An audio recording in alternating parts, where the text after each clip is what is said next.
Welcome to my e-lecture on Transformational Learning Theory by Amarina Roberts.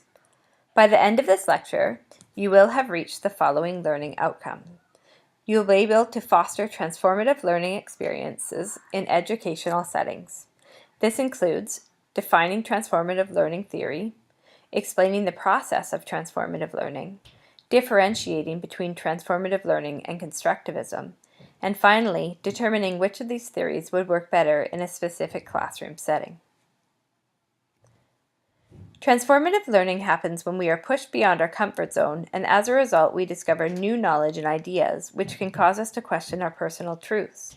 When we apply the new knowledge that we have gathered to our old beliefs, we experience a shift in perspective. This is known as a transformative learning experience. Jack Mezirow, a sociologist and university professor, first developed transformational learning theory in the late 1970s. Mezirow came upon the concept when his wife returned to post-secondary education as a mature student. He chose to conduct a study on U.S. women returning to school or work after long periods of absence.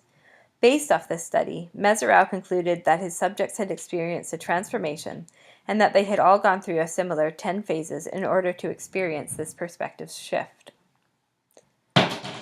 Mezirow's original 10 stages of transformative learning are as follows. 1. A disorienting situation is experienced, which leads to self-examination with feelings of guilt or shame, leading to a critical assessment of personal truths and how the self relates to the world. This moves on to recognizing that feelings of unhappiness and transformation are shared and that others have gone through similar situations. From this, people are found to search for alternatives to what they already have. Then make an action plan, gather new tools to move forward, experiment in different roles and identities, and then as they gain a sense of comfort with the new environment and identity, they experience a broadening of outlook and increased self-awareness. Transformative learning can happen anytime, anywhere, but one place that it has found to blossom is in adult education settings. Reflecting back on your time in university, can you recall a class or lesson that changed the way in which you view the world? You might recognize that transformative learning theory holds similarities with other educational theories we have studied. A theory very similar to transformational learning theory is constructivism. Constructivist theory states that learning is an active process in which learners create their own knowledge and truths about the world from their surroundings and experiences. The theories that the learners have created are tested through social interaction and critical reflection. When taking in new knowledge, the learner will then use their prior knowledge to gauge the validity and pertinence of the new information and choose whether or not to adapt their current outlook to include the new information that they have learned. The main differences between transformative learning theory and constructivist theory are that in transformative learning theory, learners often experience a major shift in viewpoint that includes a dispelling of previously held knowledge and beliefs. In constructivism, learners still hold on to their subjective truths and mold any new information to adhere to what was already there. However, that's not to say that these two theories can't overlap. Because the theories are so similar, it might be helpful to identify keywords in the theories. In transformational learning theory, the keywords are willingness, new ideas, introspection, application, reflection, and transformation. The keywords in constructivism are willingness, new ideas, collaboration, application, reflection, and adaptation.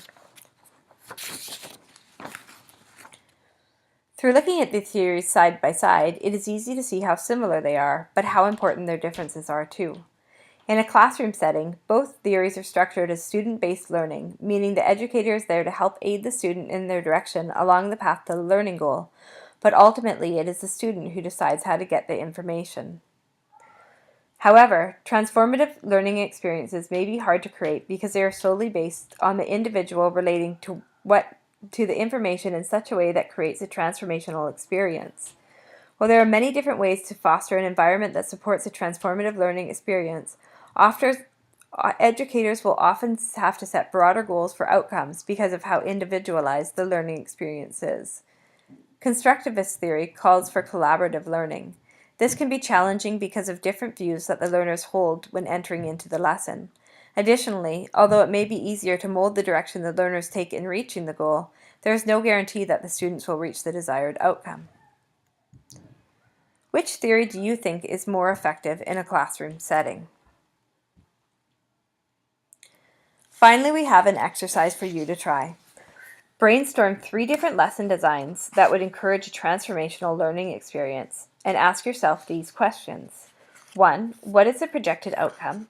2. What are the ideologies in place? 3. How is the best way to generate a critical reflection period? 4. Is the goal complete transformation or just an adaptation of currently held beliefs? 5. Will this work better as a group or an individual exercise? Depending on how you answer, you may want to review your goals and shift to a constructivist lesson plan instead. Remember, both ways hold their unique benefits and challenges. It is more about how your students learn that will determine your choice. I will leave you with a review of your anticipated learning outcomes. If you did not meet all these outcomes, please review the lecture again or contact me. Thanks for listening. Have a great day.